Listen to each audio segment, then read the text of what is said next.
மயிலாடுதுறை மாவட்டத்தில் குறுவை நெல் அறுவடை பணிகள் தற்போது நடைபெற்று வருகிறது.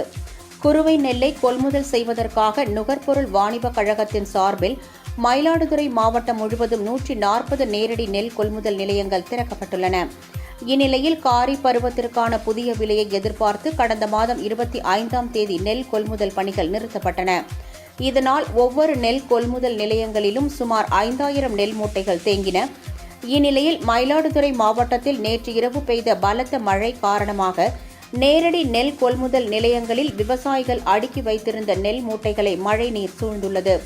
தற்போது 17% ஈரப்பதம் உள்ள நெல்லை மட்டுமே கொள்முதல் செய்ய வேண்டும் என்று அரசு உத்தரவிட்டுள்ள நிலையில் மழையை கருத்தில் கொண்டு 20% வரை ஈரப்பதம் உள்ள நெல்லை கொள்முதல் செய்ய வேண்டும் எனவும் நாள் ஒன்றுக்கு கொள்முதல் அளவை 700 மூட்டையிலிருந்து 1500 மூட்டையாக உயர்த்த வேண்டும் எனவும் விவசாயிகள் கோரிக்கை விடுத்துள்ளனர்.